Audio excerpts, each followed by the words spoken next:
Chapter 9. Olive. Monday, May 8th, Tuesday, May 9th. Lost, pursed, purple, embroidered with mirrors. I'm lost without Rose, and without my bracelet. I walk my bike all the way home from school, keeping my eyes on the road. It takes 2 hours, and by the time I get home, I'm cranky and starving and still braceletless. I search the whole house, between bed sheets, in the shower drain, under couches, at the back of the fridge. The dog follows me, sniffing around as if they know what I'm looking for. My dad is in his study, marking essays, listening to tuneless modern jazz. He takes his role as a stereotypical eccentric poetry professor very seriously. There are boxes full of my mom's old things stacked up around the desk. They've been in my Nana's attic since Mom left home at 19. Nana begrudgingly kept them the whole time we lived in Dublin, but has been trying to get Mom to move them into our own attic since we moved to Ballinellan 5 years ago. Nana must finally have gotten her way. I take a quick look inside the open boxes, but my bracelet hasn't followed in there either. A couple of old photographs and a bunch of loose papers flutter out. Weren't you supposed to be back from school 2 hours ago, Dad asked. I walked home. That's why I was late. Dad raises his eyebrows. I swear. I was looking for my bracelet. I was worried I'd dropped it on the way to school this morning. Now you think it might be in a box that's been in your mom's attic for the past 20 years? I'm just covering all my bases, I say. Have you tried the last place you put it? Dad asked serenely. I smacked the palm of my head against my forehead. Of course! I would never have thought to look there. The thing is, I'm still not sure where there is. Where is the last place I had it? Increasingly, I'm beginning to wonder if the girls in school are right. What did you lose at the party on Saturday? Everybody lost something. The next morning, I ride slowly to school, partly because I spend half the journey texting Rose, and partly because I'm still hoping to catch sight of my bracelet on the way. And I'm almost late for my first class. I take my seat in chemistry behind Julia and Chrissy, and when the teacher isn't looking, I tap gently on their shoulders. Did you have any luck with your missing things? I ask when they turn around. The stuff you lost at the party. Chrissy shakes her head. Why? Didn't you say you didn't lose anything? I did, I admit. A bracelet. It was my mom's, a charm bracelet. Julia makes a sympathetic face. If we see it, we'll tell you, she says. Rose doesn't come to our next class, which we usually have together, or to any of our classes for the rest of the day. She doesn't ask me to tell our teachers she's going home sick. She doesn't ask me anything at all. She just fires off a quick text after the start of our next class to tell me she's going home early.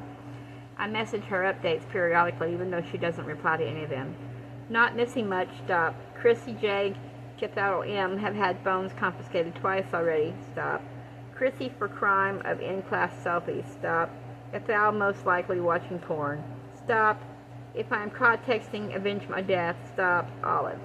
I only hear what happened at the end of the day. Rose got kicked out of German class this morning.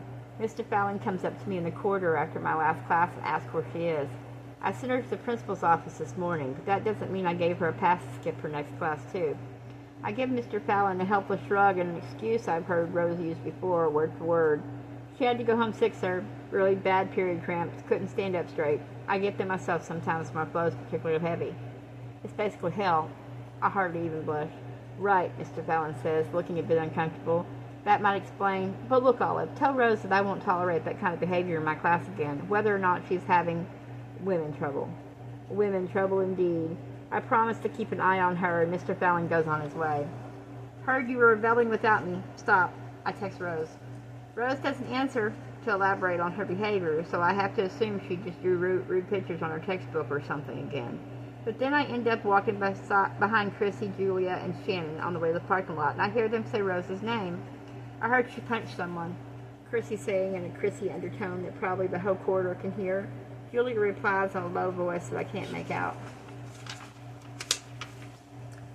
Sean Moran, who is one of their boyfriends, but I can never remember which, possibly because they rotate boyfriends to keep the rest of us guessing, says, I heard she started screaming and swearing in the middle of class and tore up a book and threw it in some guy's face. I speed up a little to say within earshot, I heard she ripped up her homework and ate it, Shannon says with relish, and Julia rolls her eyes. Oh, come on. That's when they see me. Olive, Chrissy says, you'll know. What did Rose do to get kicked out of Mr. Fallon's class? I heard she's been expelled, Shannon adds hopefully, to which Julia snorts, bullshit, it was just one class. I hurry past him and unlock my bike. This doesn't sound right. I thought I knew Rose as well as I knew myself, but ever since the party, something's been different. It feels like I'm losing her. I send her a message before I ride home. Serious question. Stop. Are you okay? Stop. Please talk to me. Stop. Olive.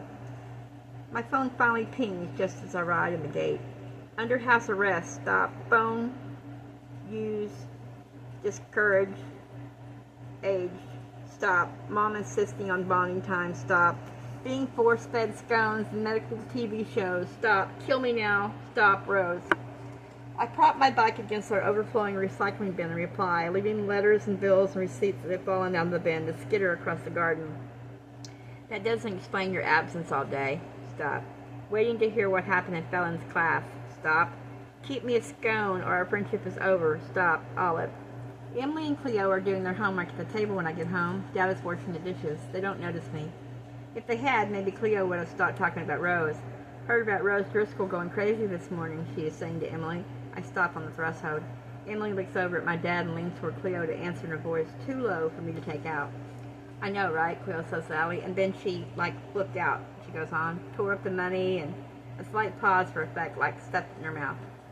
Well, maybe if she had a mouth as big as yours, she'd be able to fit more in there. I speak before I realize I'm speaking.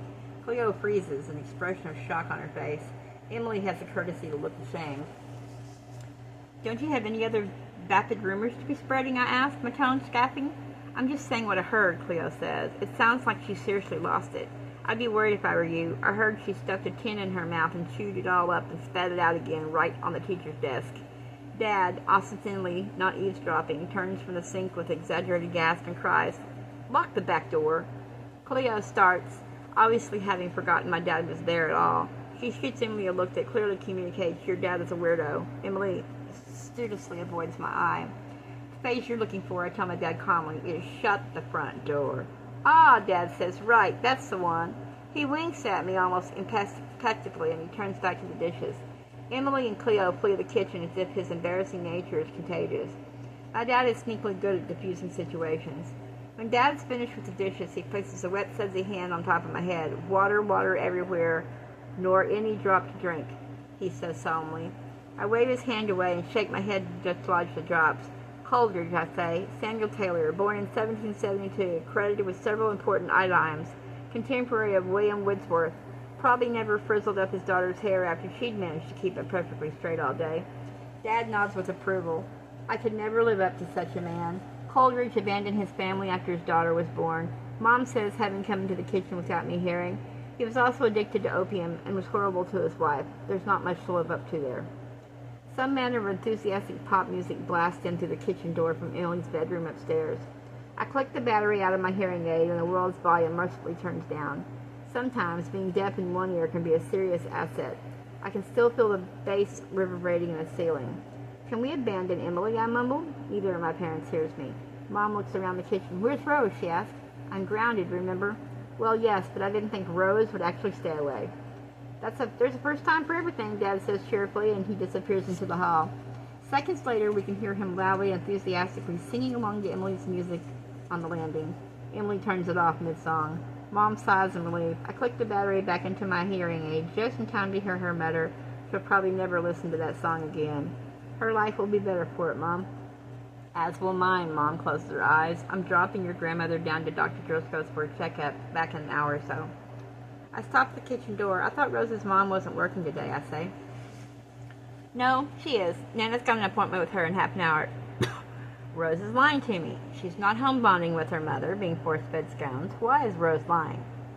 It's only going to get worse, Mom says softly. The hairs on my arms stand up. What? I said, have you seen my purse? Mom says, I swear I'm getting as bad as your Nana. I can't seem to find anything anymore. But there's something, a little twist to her mouth, a little crinkle to her eyes that gives me shivers. I can't seem to find anything anymore.